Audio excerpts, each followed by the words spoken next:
So if you're watching this video and you're thinking to yourself, well, when's the best time to buy a Tesla? Maybe I should wait until things like the price drops or more options come out. Which range do I need or which model should I buy? There's a lot of questions when you're thinking about getting a Tesla. Maybe you have one on order soon. We're gonna cover the 5 biggest mistakes that I've learned after driving my Model 3 for 10,000 plus miles that I really wanna share with you because I don't want you to make these mistakes. So like I said, you might be thinking about when that perfect time is to buy your Tesla, knowing that it's gonna be a few months until you actually take delivery. But when is exactly the best time to place that order? Should you wait until prices drop or maybe that new refreshed model comes out? Maybe you're waiting for a design change or something like that. Well, the fact is that Teslas now and probably forever are always going to change. So no matter when you place that order, you can fast forward 12 months from now,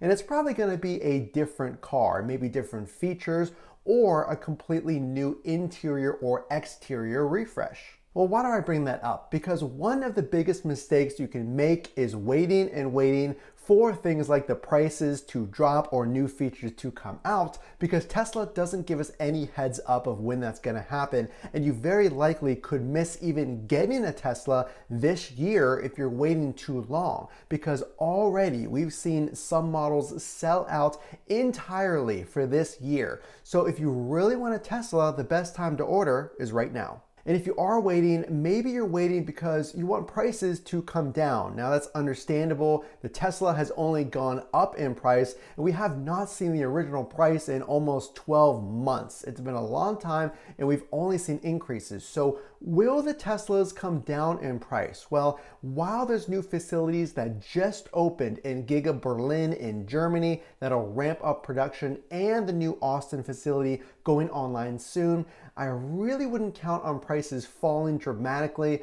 I would only expect price increases, at least for the short term. Maybe long term those prices will go down. So again, let's move on to the second big mistake that you don't want to make, and this one is a pretty big one. So let's say you're convinced you want a Tesla. You know you're gonna get one, you're just deciding which one to get. Well, the big mistake you can make is not buying protective accessories for your car. And if you're new to Teslas, if you've never been in a Tesla before, please let me tell you this, after owning my Model 3, paint chips and mud splatter and scratches are a nemesis for Tesla. So if you don't get anything for your car, I can almost guarantee you're gonna see some scratches or some small paint flecks coming off of your car because of road debris, because there's no grill on your Tesla. So the front takes all those pebbles. So what I would recommend are some protective accessories, interior and exterior.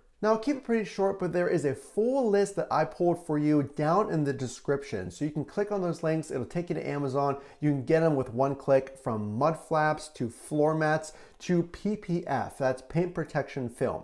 Now if you're going to spend your money on one item, I would say protect that paint. So a big mistake that you want to avoid, in addition to not getting accessories and waiting for price drops or refreshes like we just spoke about, is not getting the exact Tesla that you want. Now just imagine you have to save up or you have to put down a few $1,000s, wait a few months, and if you're in a hurry and you just place an order to place an order, if you will, that's fantastic. You're going to get a Tesla after waiting a few months, but you don't want to waste that chance to order that one Tesla for yourself and not get the one that you want. So believe me, if you really need more space, and maybe the Model Y is a few $1,000s more, the wait is a little bit longer, I promise you, the wait and the extra expense, of course, if you can afford it and only you know your budget, is 100% worth it. Now, I personally can say from experience,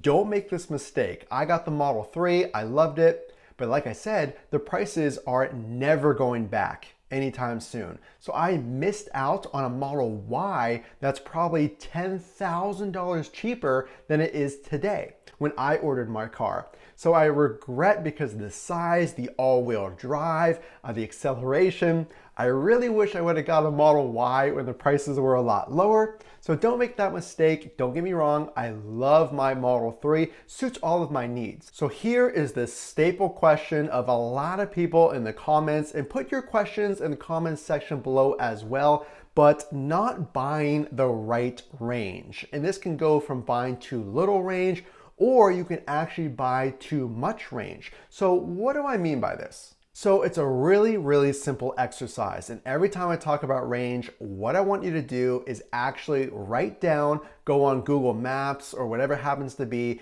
and just look at how many miles you drive on a daily basis. And you can pretty safely say that it's gonna be consistent from week to week. Now, of course, you're gonna have that emergency or road trip maybe once a year or something like that.